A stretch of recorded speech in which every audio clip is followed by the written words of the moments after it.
যে দুজন সাঁতার জানে এই দুজন কিন্তু ওকে নদীতে কিন্তু তুলতে গেছিল, তুলতে যাই দেখতেছে যে ওদের অবস্থা কিন্তু খারাপ, ওকে নিয়ে আসতে পারতেছে না। এই অবস্থায় ওকে ছাড়ে দিয়ে এদেরকে তখন বলে তুলে মেডিকেলে নিয়ে গেছে। ঠাকুরগাঁওয়ের রানীশঙ্কলিয়া নদীতে গোসল করতে নেমে নিখোঁজ হয়েছেন সঞ্জয় মহন্ত নামে এক শিক্ষার্থী।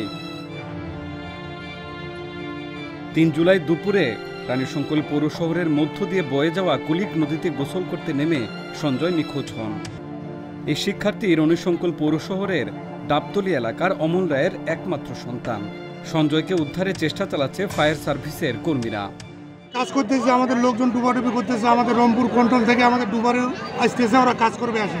ওইদিকে চলে গেছে, এখানে নাই, বুঝছেন, এখানে নাই, কাছাকাছি নাই, দূরে চলে গেছে।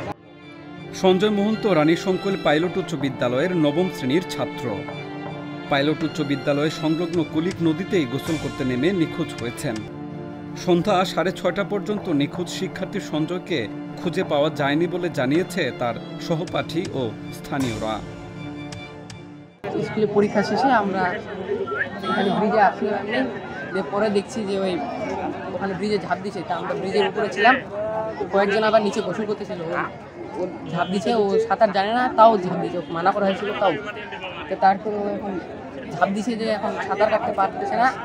তারপরে আমরা কয়েকজন দেখে দুজন আবার 2-3 জন নিয়ে আসতেছিল, এইদিকে টাইমে আসতেছিল, কিন্তু ওরাও পারেনি। একজনের আধা অবস্থা হয়ে গেছে। ছেলেটা ওই যে পরীক্ষা দিচ্ছিল, পরীক্ষার শেষে ছেলে ওর বন্ধু বান্ধব সহ চলে গেছিল ডিগ্রি কলেজের ওইখানে। ওইখান থেকে আবার ছেলেটা একাই বলে ব্যাক আসে বলতেছে এখানে ওর এক বন্ধু বলে জাম দিচ্ছিল, বলতেছে ও যদি দিতে পারে আমি দিতে পারবো না কেন, আমাদের পাইলটের কিন্তু স্কাউটের ছিল। ওই তখন ডুব দিছে, ডুব দিয়ে 10-12 জন ছিল, বাকিগুলো কিন্তু সাঁতার জানে না। যে দুজন সাঁতার জানে এই দুজন কিন্তু ওকে নদীতে কিন্তু তুলতে গেছিল, তুলতে যাই দেখতেছে যে ওদের অবস্থা কিন্তু খারাপ, ওকে নিয়ে আসতে পারতেছে না।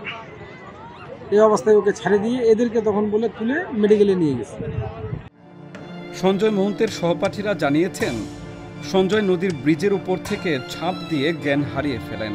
পানিতে তলিয়ে যেতে থাকলে টের পেয়ে তার সঙ্গে থাকা সহপাঠীরা চেষ্টা করেও তাকে উদ্ধার করতে ব্যর্থ হন। এদিকে নিখোঁজ সঞ্জয়কে উদ্ধারের চেষ্টা করতে গিয়ে 2 সহপাঠী অসুস্থ হয়ে পড়েন। তারা বর্তমানে রানীশঙ্কল উপজেলা স্বাস্থ্য কমপ্লেক্সে চিকিৎসাধীন রয়েছেন।